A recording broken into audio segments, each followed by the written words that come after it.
Welcome to another deep dive. We are really thrilled to have you here with us today. Absolutely. Thanks for joining us. So, I want you to start by picturing a life that is defined by the most extreme contrast imaginable. Oh, this is a wild one. Right. Imagine starting your life as the absolute, undisputed cosmic center of the universe. Literally. Literally, you're not just royalty, you are a living god king. You have thousands upon thousands of servants, and their entire existence revolves around anticipating your every single whim before you even open your mouth to articulate it. And your name, your actual birth name, is considered so incredibly sacred that it is taboo for anyone in the entire empire to speak it out loud. Exactly. You sit at the absolute apex of human existence. Yeah. Now, hold that image and fast forward a few decades. Imagine ending that exact same life as a completely ordinary, maybe even a little bit clumsy, gardener. A gardener who routinely forgets to turn off the faucet. Right. A guy who gets lost on his way home from work. And most mind-bending of all, a man who has to wait in line to buy a tourist ticket to visit the very palace he used to rule. The trajectory of that life defies almost all conventional logic. I mean, it reads like a piece of magical realism or some highly constructed surrealist novel. It really does. You have this single human lifespan that covers the highest possible heights of divine imperial power, and it ends in the utter quiet mundanity of a communal working class existence. And that is exactly the story we are unpacking today. We're diving deep into the life of Puyi. The very last emperor of China. Right. And we designed this deep dive specifically for you. If you're someone who loves thorough, multi-perspective history, but you kind of want to bypass the dense academic jargon and just get straight to the mechanics of how these shifts happen, this is for you. Yeah, we want to understand the actual human being who is trapped inside these massive tectonic shifts of the 20th century. To do that, we are synthesizing some truly incredible source material today. We're drawing really heavily on a meticulously detailed academic dissertation from Syracuse University. Which is fantastic, by the way. It really is. It explores this complex paradox of what they call the emperor without empire. And we're pairing that academic rigor with a chronological, biographical framework from a really great historical travel media piece.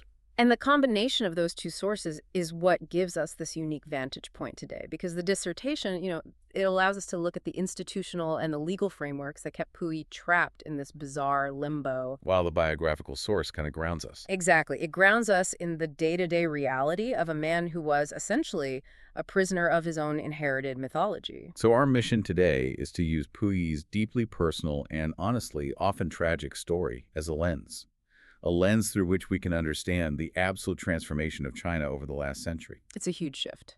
Okay, let's unpack this. Because before we can even begin to talk about Puyi the toddler, being placed on the throne, or Puyi the man trying to navigate a modern world, we really need to establish what it actually meant to hold that position. What the emperorship was. Right. What was the king emperorship in a functional sense? Well, the first conceptual hurdle we have to clear here is unlinking the king emperorship from our modern understanding of a political office. Or even like European monarchies, right? Exactly. It's not like being the king of England. The emperor of China wasn't just an administrative chief executive. He was the son of heaven. The son of heaven. Which meant he was viewed as the literal cosmic mediator between the divine realm and the earthly realm. The institution of the emperorship required the complete and utter physical erasure of the personal self. Just to elevate the symbol. Precisely. The person ceases to exist, and only the avatar remains. So how did that actually manifest in his day-to-day physical reality? I mean, how do you erase a person? Oh, it dictated every micro-interaction of his life. Even the geographical orientation of his body was regulated. Wait, his geographical orientation? Yes. Only the emperor was allowed to face south during ceremonies. Because south was the direction of the sun and ultimate authority, everyone else had to face north, looking up at him. That is wild. And his writing implements were regulated.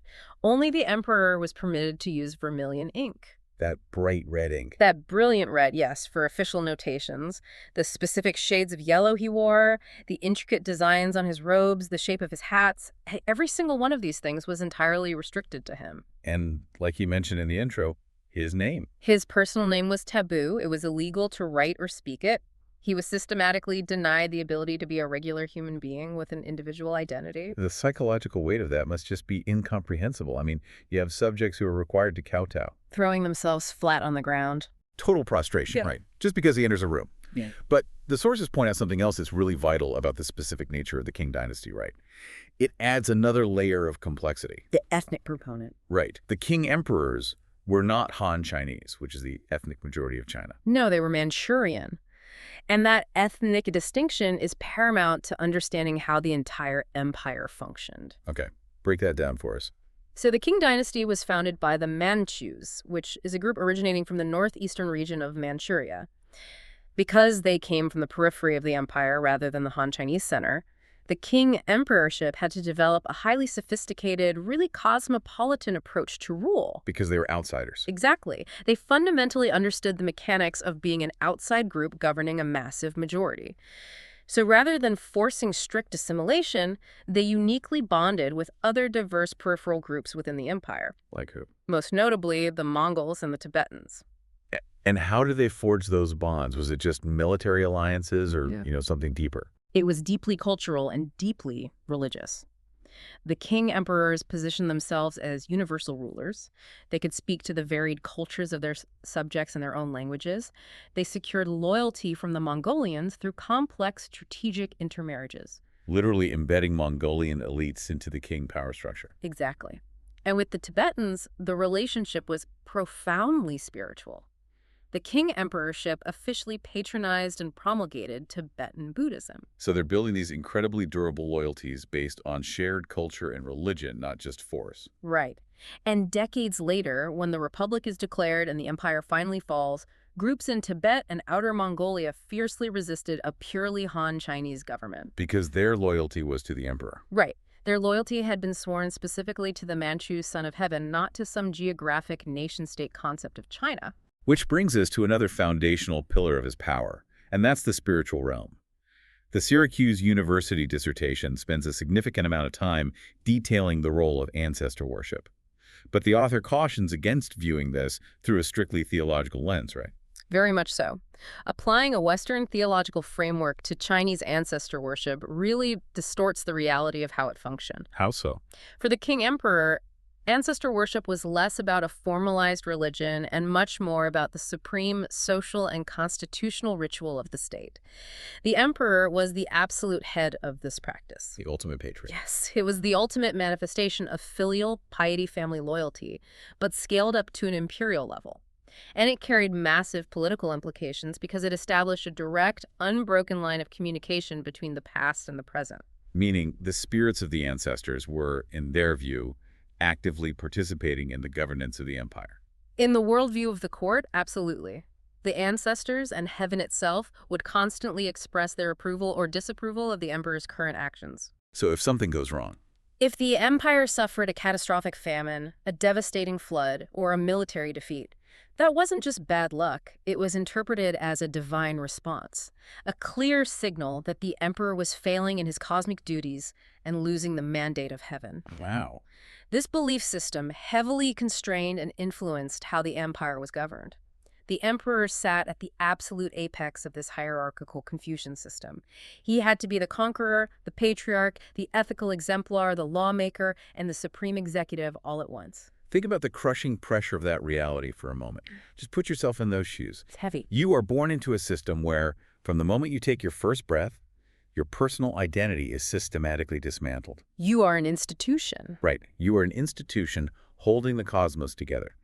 Every piece of clothing, every step you take is dictated by a rigid 2-millennia-old system. And if a river floods 1,000 miles away, it is a spiritual indictment of your personal virtue. It's an impossible standard. How does a human mind survive that pressure, let alone the mind of a toddler? Yeah. Which brings us to the year 1908, when this unimaginable weight is dropped right onto the shoulders of a 2-year-old boy named Puyi. To understand the mechanics of how an infant ends up in charge of a massive, crumbling empire, we have to look at the architect of his ascension, and that is the Empress Dowager Rixi. She is a fascinating figure. Easily one of the most formidable, calculating political figures of the 19th century. Because her trajectory to power is staggering, She doesn't start out as an empress. Not at all. She originally entered the court as a relatively low-level concubine of the Xianfeng emperor. Her primary leverage was simply that she gave birth to his only surviving son. Which changes everything. Right. When the emperor died in 1861, her son, the Tongzi emperor, took the throne, and he was just 5 years old. Ixi immediately outmaneuvered the appointed regents through a brilliantly executed palace coup. She just sidelines them completely. Completely. She consolidates primary executive power for herself, and she begins ruling from behind the curtain. Literally from behind a screen. Yes. And she essentially turns this into a repeatable political strategy because her son tragically dies at the age of 18. And instead of relinquishing power, like you'd expect, she just engineers the succession of her 3-year-old nephew. The Guangxu Emperor. It was a masterclass in autocratic survival. Even when the Guangxu Emperor finally reached adulthood and attempted to assert his own authority. The 100 Days Reform, right, in 1898. Exactly. He tries to institute modernizing reforms, and Cixi ruthlessly shuts him down. She orchestrates another coup, places the adult emperor under strict house arrest, and resumes total de facto control of China. So she rules for nearly 50 years through this sequence of puppet emperors. 50 years of keeping the ultimate power just out of reach of the actual emperors. But time eventually catches up with her. We hit 1908. The Guangxu emperor dies while he's still under house arrest, leaving no heir, and Cixi herself is on her deathbed. Yes. And with literally her dying breaths, she orchestrates one final succession. She bypasses all the older, more capable adult royals, and she points to little Puyi. A 2-year-old. He is a member of the royal clan, but not a direct descendant of Cixi. She names him emperor, elevates herself to the unprecedented title of Grand Empress Dowager, and then she dies the very next day. The timing creates a profound historical whiplash. You have this infant, Puyi, placed on the dragon throne. He's given the reign name Xuantong, and he is completely oblivious to the fact that he is now the cosmic mediator. He just wants to play. Right. His father, Prince Chen, and a faction of court officials step in to act as regents. But the empire they are trying to govern is already in a state of terminal collapse. The sources paint a picture of an empire that is basically a hollowed-out shell at this point. It's barely holding together. You have decades of entrenched bureaucratic corruption. You have massive military humiliation at the hands of Western and Japanese forces, and these huge internal rebellions that have just drained the treasury dry. The structural integrity of the Qing Dynasty was entirely compromised, and it only took 3 years for the final collapse to materialize. Because in 1911, when Puyi is just 5 years old, the Xinhai Revolution ignites. And this wasn't just another internal rebellion aiming to replace one dynasty with another dynasty. This was a fundamental ideological shift. Spearheaded by revolutionary figures like Sun Yat-sen. Yes. Their goal was to permanently dismantle the 2,000-year-old monarchical system and establish a modern republic. And the speed of that collapse is breathtaking. By February 1912, the revolution succeeds. The Qing Dynasty officially falls. The regents are terrified of a violent purge, so they abdicate the throne on Puyi's behalf. At 6 years old, his reign is over. It's over before he even understood it began. Exactly. Yet the most surreal detail of this entire transition is that nobody bothers to tell the 6-year-old boy that he has been deposed. That is the craziest part to me. The cosmic ruler of the universe is fired, but his day-to-day routine inside the walls of the Forbidden City does not change by a single degree. Not one bit. How is that legally or logically possible? I mean, how does an overthrown emperor simply remain in his palace while a new republic governs the country literally outside his front door? It all comes down to a deeply pragmatic, almost bizarre legal agreement called the Articles of Favorable Treatment. The Articles of Favorable Treatment. Yes. It's a fascinating piece of political compromise negotiated between the fragile new Republic of China and the desperate imperial court. The terms granted to Puyi are staggering. Especially when you look at history. Usually, deposed monarchs face the guillotine or the firing squad. Right. Think of the Romanovs or the French Revolution. But here, the concessions are massive. Under these articles, Puyi is allowed to retain his imperial title, the Great King Emperor. He gets to keep the title. And the Republic agrees to pay him an exorbitant annual subsidy of 4 million Mexican silver dollars. 4 million. That's a massive budget. Huge. He and his massive retinue are permitted to continue living in the northern half of the Forbidden City. But the most mind-bending concession is the granting of extraterritoriality. Okay, extraterritoriality. What does that actually mean in practice here? It essentially meant that the laws of the newly formed Republic of China literally did not apply within the walls of the imperial palace. They carved out a micronation. Exactly, a sovereign micronation right in the center of modern Beijing. It functioned as an absolute time capsule. It perfectly preserved the rituals, the hierarchies, and the illusions of the 19th century king court while the 20th century raged outside. Okay, but to understand why a victorious republic would ever agree to subsidize the very monarch they just fought a war to overthrow, we have to look at the primary negotiator. Yuan Shikai. Right, General Yuan Shikai. And the Syracuse dissertation uses this brilliant analogy to dissect his underlying motive. The bat analogy. It compares Yuan Shikai's political maneuvering to the bat in Aesop's fable about the great war between the birds and the beasts. Where the bat constantly switches its allegiance based on whoever appears to be winning at that exact moment. Yes, Yuan Shikai played both the modernizing Republicans and the traditional imperial royalists with absolute precision. So how did he pitch this massive concession to the Republicans, the people who literally just fought to get rid of the emperor? He presented the articles to them as a brilliant, pragmatic bargain. He argued that allowing a child to keep a meaningless title and throwing some money at the royal family was an incredibly cheap insurance policy. Insurance against what? Civil war. It pacified the remaining royalist armies. It prevented a massive, bloody, and prolonged civil war that the fragile republic might not actually survive. Plus, he argued it made the new republic look deeply magnanimous and civilized in the eyes of the watching foreign powers. Which secures crucial international recognition. Exactly. But then he turns completely around and pitches the exact opposite narrative to the imperial family. Yeah. Specifically to the Empress Dowager Long Yu, who was handling the abdication. Right. He tells the royal court, listen, this abdication is merely a strategic temporary retreat. You are sacrificing the physical burden of ruling right now to save face and preserve your lives. He tells them the republic is doomed to fail. He says, this messy republic experiment is chaotic. Within a few years, the common people will be begging for the stability of the emperor's return, and you will be safe, wealthy, and waiting right here in the palace. And both sides entirely bought his narrative. Hook, line, and sinker. The imperial family genuinely convinced themselves that they were simply on a hiatus. But Yuan Shikai's true allegiance was entirely to his own ambition. Always. He viewed the articles merely as a tool to clear the board so he could eventually seize supreme power for himself, which he actually attempted a few years later when he briefly tried to declare himself the new emperor of a new dynasty. But the immediate result of this political sleight of hand was the creation of a deeply unstable reality. You have this highly funded, heavily populated fake empire operating autonomously inside the capital of a real republic. And this marks the beginning of a surreal 12-year era in Puyi's life, from 1912 to 1924, often referred to as the Twilight period. The Twilight period.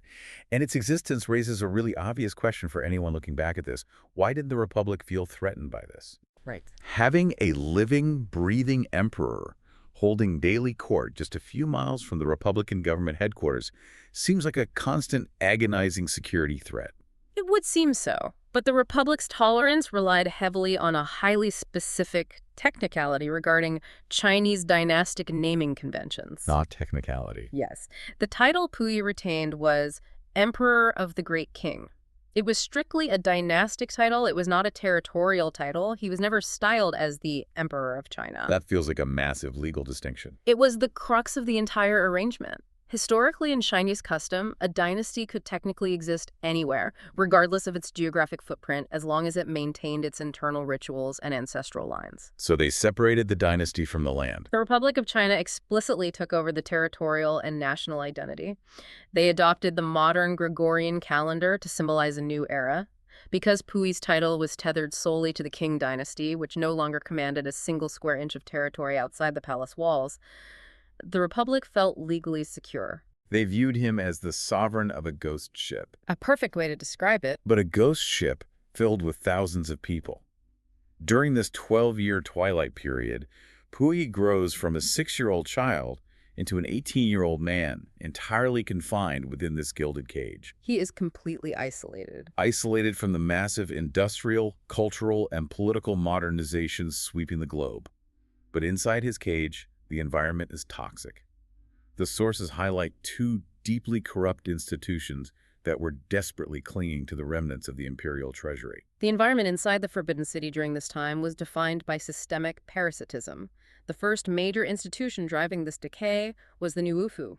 The imperial household department. Right. On paper, their mandate was to meticulously manage the finances, properties, and daily affairs of the imperial family. In reality, the Nuwufu had devolved into a bloated, archaic bureaucracy characterized by staggering incompetence and rampant embezzlement. And the second major faction was the eunuchs. There were still over 1,000 eunuchs living and working within the palace grounds. And both the Nuwufu and the eunuchs weaponized those articles of favorable treatment.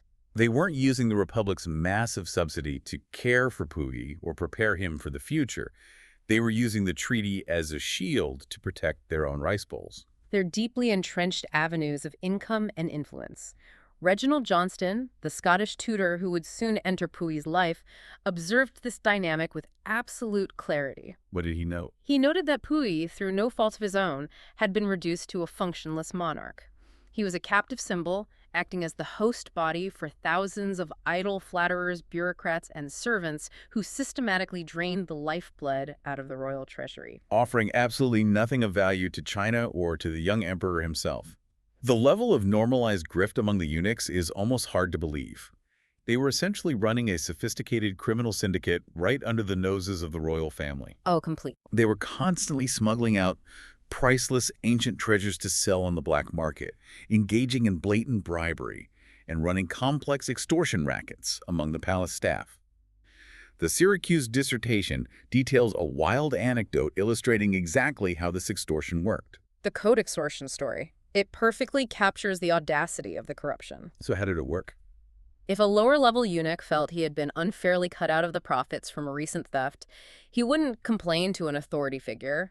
Instead, he would wait until the head coordinator of that theft was rushing out to an important meeting with high-ranking Nuwufu officials. Timing is everything. Exactly. The disgruntled eunuch would intentionally, quote-unquote, accidentally, spill dirty water all over the coordinator's pristine official coat. Oh, wow. The coordinator, having absolutely no time to change before his meeting, would be forced to pay an exorbitant on-the-spot rental fee to borrow a clean coat from that exact same eunuch. That is brilliant and awful. It was a thinly veiled, highly efficient method of extracting the missed bribe. It was an ecosystem of complete moral decay. But Puyi wasn't entirely oblivious.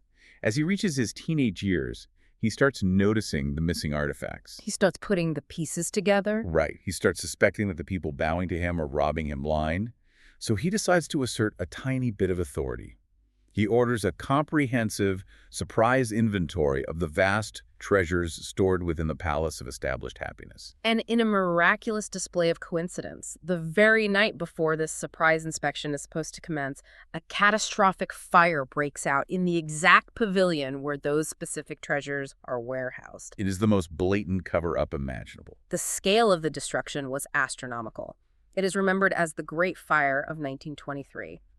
Over 6,000 priceless, irreplaceable cultural artifacts were reduced to ash. We are talking about solid gold Buddhas melting into the floorboards. Ancient Qing Dynasty porcelain shattering in the heat. Exquisite jade carvings, irreplaceable historical manuscripts from antiquity, all completely destroyed overnight, just so the eunuchs could hide the discrepancies in the inventory. And the fire could have easily killed Puyi, as it threatened the entire northern complex. He is furious. And for the first time, he doesn't just passively accept the situation. He retaliates with massive force. With the backing of the Republican military outside the walls, he issues a decree expelling the eunuchs. All of them. All of them.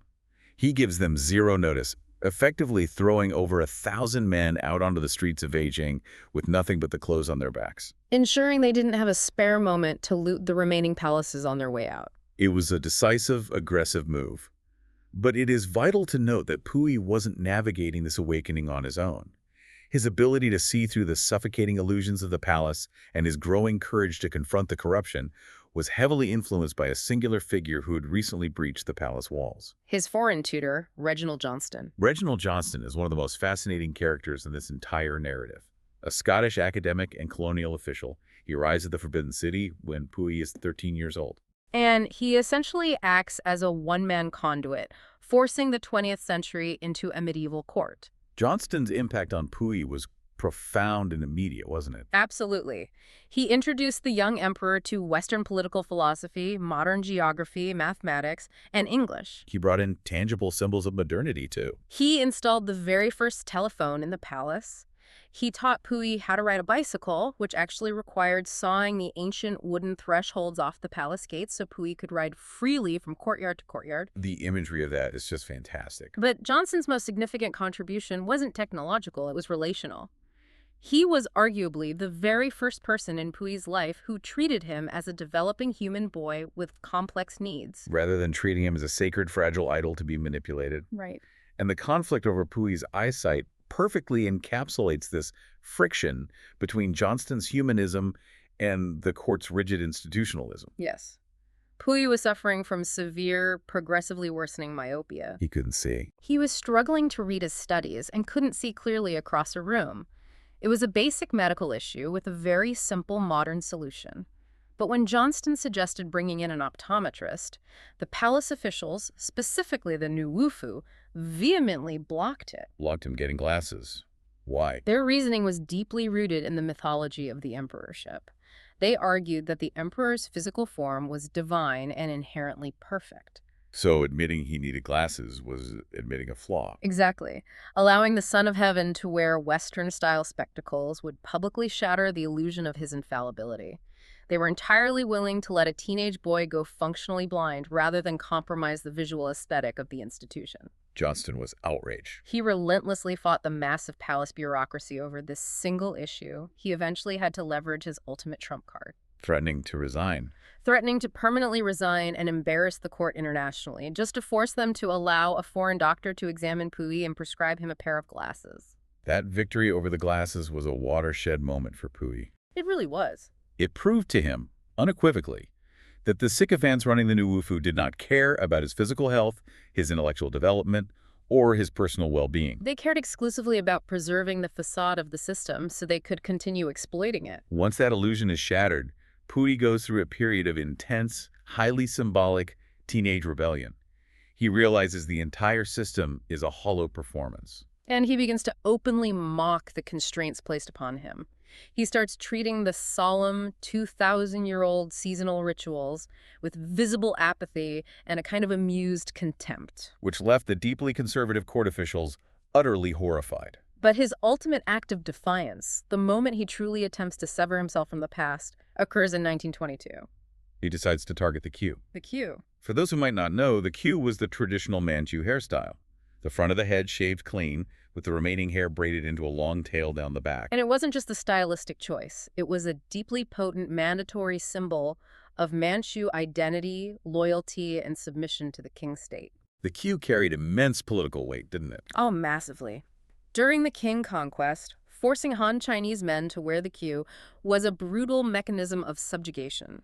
To sever it was historically considered an act of treason. And Puyi, acting entirely on his own volition, simply picks up a pair of scissors and cuts it off. Just snips away hundreds of years of symbolic weight right in his bedroom. The psychological impact on the palace was catastrophic. The conservative officials immediately blamed Reginald Johnston. They accused the tutor of maliciously westernizing the emperor's mind. But the act was purely Puyi's. It was his visceral, physical declaration that he was suffocating under the artificiality of his existence and was desperate to break free from the corpse of the Qing Dynasty.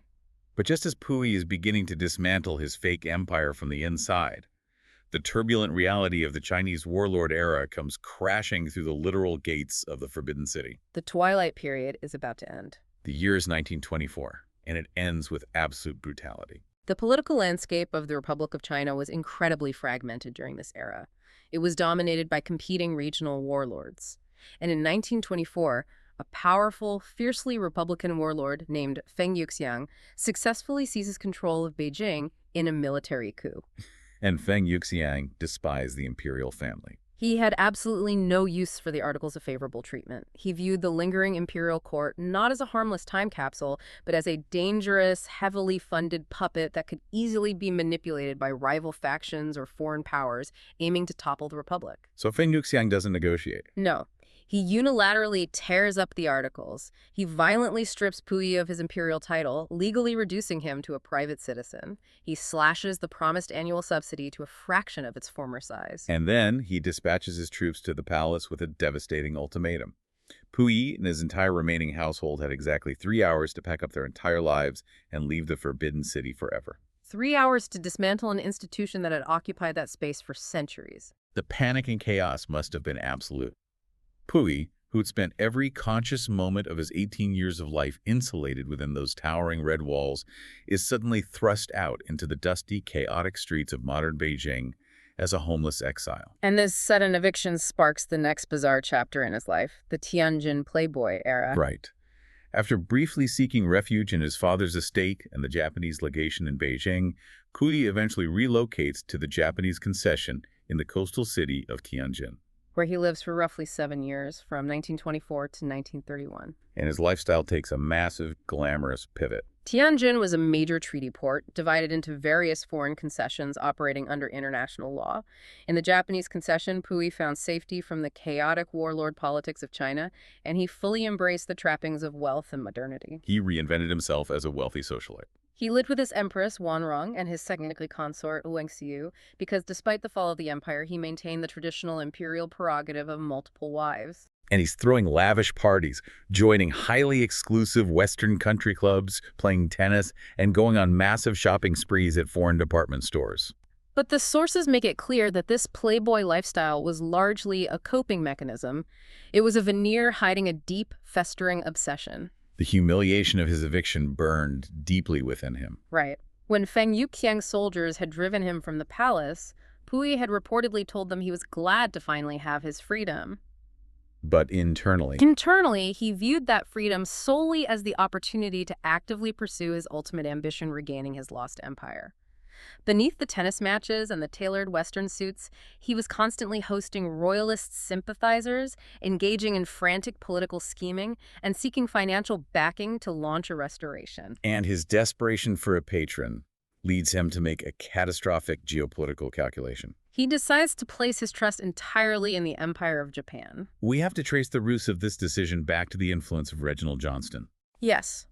While Johnston had opened Puyi's eyes to the modern world, he had also instilled in him a profound respect for the Japanese imperial system. Because the Japanese still had their emperor. Johnston theorized that because the Japanese culture deeply revered their own emperor as a living descendant of the sun goddess, they would inherently treat Puyi, a fellow emperor, with far more dignity, respect, and political support than the British, the Americans, or the fractured Chinese Republic ever would. So when the geopolitical landscape violently shifts in 1931, Puyi sees an opportunity. The Japanese military stages the Mukden incident and launches a full-scale invasion of Manchuria, which is the ancestral homeland of the Qing Dynasty. Puyi looks at this invasion and thinks, this is it. The Japanese are clearing the territory to restore me to the throne of my ancestors. He was completely blinded by his own ambition and his desperate need for validation. He sneaks out of Tianjin in the trunk of a car, evading Chinese authorities, and willingly travels to Manchuria to align himself with the Japanese command. But he was walking directly into a devastating, life-altering trap. The Japanese government and the aggressive Kwantung Army, which was essentially operating as an autonomous rogue imperial force in the region, had absolutely zero intention of restoring the autonomous Qing Dynasty. What were they actually building? They were constructing a puppet state. The Japanese needed a mechanism to legitimize their illegal, violent occupation of Manchuria in the eyes of the international community, particularly the League of Nations. They created the state of Manchukuo. And to give this fabricated nation an air of historical legitimacy, they needed a recognizable figurehead. Who better to put on the posters and the stamps than the last emperor of the Manchus, returning to his ancestral homeland? So in 1934, they officially crown him. But he's not the King Emperor. They crown him the Kangdi Emperor of the state of Manchukuo. The selection of the reign name Kangde is dripping with tragic irony. The characters translate to tranquility and virtue. It represents the absolute highest Confucian ideals of a benevolent, peaceful sovereign. But there was no tranquility or virtue to be found in Manchukuo for Puyi. His reality was one of absolute imprisonment and powerlessness. The Syracuse dissertation pulls no punches regarding his lack of authority. He wasn't governing anything. Every single edict, every domestic law, every international treaty that Manchukuo issued was drafted entirely by the Japanese Kwantung Army. They would simply place the documents on Puyi's desk, point to the bottom line, and instruct him to sign. He was surrounded by Japanese minders and informants. He couldn't make a phone call, take a walk, or speak to a visitor without constant surveillance. The political impotence was frustrating, but the psychological and spiritual torture the Japanese inflicted upon him was far more damaging. It was a systematic process of breaking his will and erasing his identity yet again. We see this vividly during the actual coronation ceremonies for Manchukuo. Right, a conflict over the coronation robes. Puyi was desperate to project continuity. He wanted to wear the traditional, heavily embroidered king dragon robes, the exact same garments worn by his predecessors. He wanted the visual proof that he was a real emperor returning to power. And the Japanese categorically denied the request. They understood the power of visual semiotics. If Puyi wore the dragon robes, he would be signaling to the populace that the Qing Dynasty had returned as an independent power. Which is exactly what they didn't want. To prevent this, the Japanese high command forced him to wear a Western-style military uniform, specifically designed to mirror the uniforms worn by Japanese officers for the official public ascension ceremony. They only permitted him to don the traditional dragon robes for a brief, private, heavily restricted memorial service at an altar beforehand. It was a brutal, very public reminder that he was not a sovereign, he was merely an employee of the Japanese Empire. But the absolute breaking point, the deepest betrayal he suffered, wasn't about clothing or politics, it was religious. The Japanese forced Puyi to implement Shintoism, the indigenous religion of Japan, as the official state religion of Manchukuo. For a man whose entire cosmic identity, whose entire historical legitimacy was built upon his role as the head of his family's ancestor worship, this demand was completely agonizing. The sources detail his internal torment over this. Up until this point, Puyi had managed to justify his humiliating collaboration with Japan through a twisted logic of filial piety. He told himself that he was enduring these indignities as a necessary sacrifice to eventually restore the glory of his ancestors' empire. He genuinely believed the spirits of his ancestors would understand his long-term strategy. But being forced to officially embrace a foreign god and to mandate that his subjects do the same shattered that justification. The Japanese constructed a Shinto shrine right on the grounds of his palace in Manchukuo. He was required to regularly perform public rites of worship there. The cognitive dissonance broke him.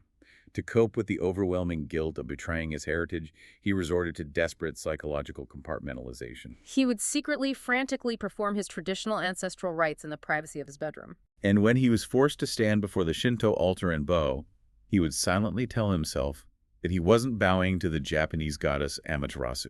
He was projecting her spirit southwest, bowing toward the Palace of Earthly Peace in Beijing, where his ancestors truly resided. It was the frantic coping mechanism of a man who had completely fractured. He finally realized the absolute truth. He wasn't an emperor, he was just a hostage to fortune. And the tragedy of his personal spiritual crisis is playing out against a backdrop of unimaginable horror. Right. While Puyi is weeping in his bedroom over his spiritual betrayal, the state he is nominally running is facilitating some of the most horrific atrocities of the 20th century. It is a complex historical legacy that requires careful untangling based strictly on the evidence provided by our sources. Puyi undeniably collaborated with an Axis power. He was the smiling figurehead of a brutal, exploitative regime. However, the historical records in the Syracuse dissertation suggest that because Puyi was viewed entirely as a disposable prop by the Japanese military, he was kept systematically isolated. He was heavily surveilled and intentionally kept in the dark regarding the specific, horrific war crimes and human experimentation committed by units of the Kwantung Army in Manchuria. The Japanese command simply had no strategic reason to share their dark military secrets with a puppet they didn't trust. So he spends over a decade trapped in this nightmare scenario. A terrified, guilt-ridden figurehead presiding over a fractured state. And then the geopolitical tectonic plates shift again. It is 1945. World War II ends the Pacific. The Japanese Empire collapses under the weight of Allied bombings and the Soviet invasion of Manchuria, and Puyi is on the run once more. As the Soviet Red Army rolls across the Manchurian border, the puppet state of Manchukuo disintegrates instantly. Puyi attempts a desperate flight to Japan, hoping to find asylum, but he is intercepted and captured by Soviet paratroopers at an airfield. For the next 5 years, he is held as a prisoner of war in a Soviet sanitarium in Siberia. And the most incredible part of his Soviet captivity is that he is still desperately clinging to the delusion of his emperorship. Even while locked up in a compound in freezing Siberia, he managed to bring a small handful of loyal servants with him. And he is literally slapping them around, throwing tantrums, and demanding to be served meals with imperial etiquette. He just cannot let go of the identity. He couldn't let it go because, quite literally, it was the only identity he had ever possessed. From the age of 2, his brain had been wired to understand himself only as a sovereign master. Stripping that away wasn't just a loss of status, it was a total annihilation of his ego. But that violent deconstruction of his identity was imminent. In 1950, the geopolitical landscape shifts again. The Soviet Union decides to hand Puyi over to the newly established communist government of the People's Republic of China. The Chinese Communist Party has just won a massive, bloody civil war. They have established a new nation built on Marxist-Leninist principles of class struggle. And now, the Soviets hand them the ultimate prize, the living, breathing embodiment of the old, feudal, oppressive imperial order. The PRC's approach to handling Puyi was highly calculated and deeply strategic.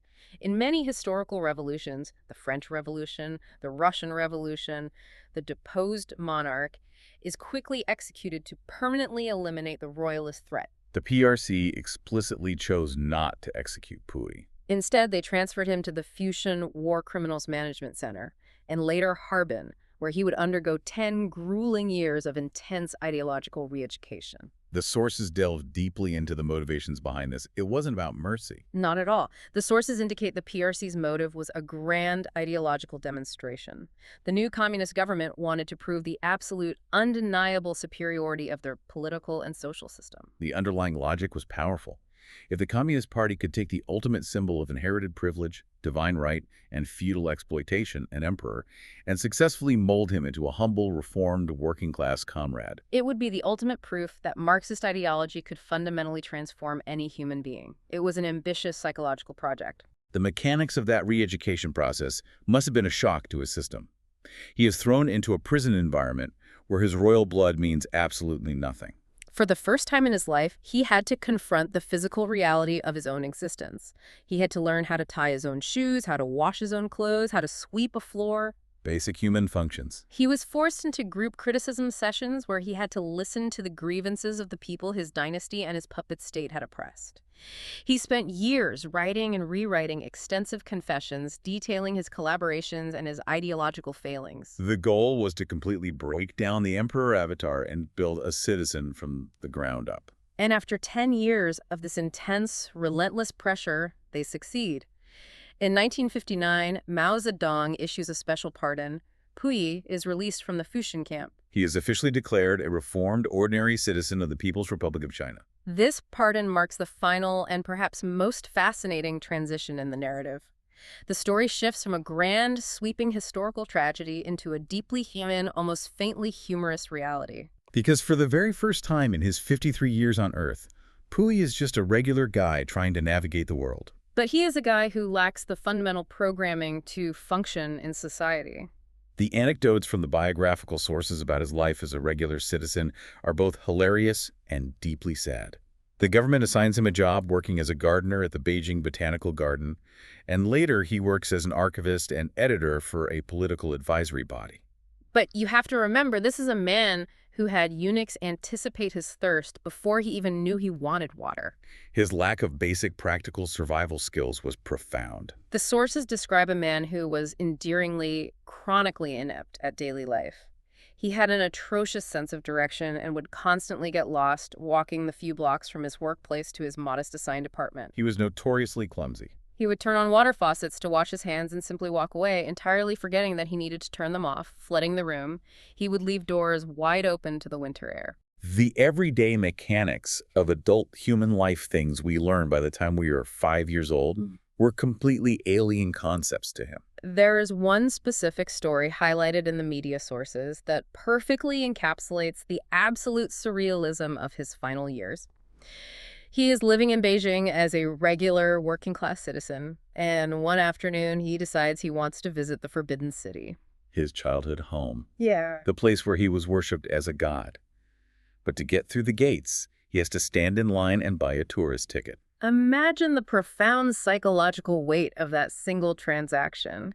Handing over a few coins to buy a paper ticket to gain entry into the sprawling complex that you once ruled as the absolute center of the universe. And the story goes that he is walking around the grounds, shuffling along with a regular tour group, and eventually he just casually starts pointing things out to the other tourists. He says something like, "Oh, over in that courtyard is where I used to play hide and seek with my eunuchs. And right over there, that's the exact spot where I took a pair of scissors and cut off my queue." The other tourists must have been absolutely speechless, realizing they were on a walking tour with the last emperor of China. He eventually synthesized these experiences by writing his autobiography, which was heavily edited by the state but still provides a remarkable narrative. It was aptly titled, From Emperor to Citizen. He lived out his final years in relative quiet, experiencing the early turbulence of the Cultural Revolution, but largely protected by the state. He ultimately passed away in 1967 from complications of kidney cancer and heart disease. It is a quiet end to a life defined by deafening historical noise. It really wraps up the narrative arc of a man who was always forced by history to be a symbol first and allowed to be a human being only at the very end. When I think about what this deep dive means for you, the listener, it's easy to look at Puyi's life as an unrelatable extreme. But at its core, it's a story about the crushing weight of expectations. We all struggle with the identities forced upon us, whether it's pressure from family traditions, the rigid culture of a workplace, or a society at large demanding we fit into a specific box. But Puyi's entire existence was defined by an ancient institution that frankly did not care if he lived, died, or suffered so long as the symbol he represented survived. He was the ultimate tragic victim of imposter syndrome, except the imposter role wasn't generated by his own anxiety. It was violently forced upon him by 2,000 years of history. And just a quick note, if you are a visual learner and want to see the aesthetic majesty and tragedy of this story, his life was brilliantly immortalized in Bernardo Bertolucci's stunning 1987 film, The Last Emperor. As we close our analysis of the sources today, I want to leave you with a final thought to mull over. Think back to that deeply ironic Rain name the Japanese forced upon him for his doomed, miserable puppet state in Manchukuo. Kangde. It translates to tranquility and virtue. He accepted that name and that terrible role, desperately hoping the title would finally allow him to wield supreme power, to find peace, and to be the emperor he was raised to believe he was. But what if the profound, beautiful irony of Puyi's life is that he only ever truly achieved tranquility and virtue when he lost everything? When he was finally stripped of every single title, every ounce of power, every flattering servant, and every drop of wealth, he spent his final, peaceful years out of the spotlight, simply tending to plants and flowers in a public botanical garden. Did the last emperor finally find his true empire, only when his hands were covered in the dirt? What a profound question to end on. Thank you so much for joining us on this deep dive into the sources. We will catch you next time.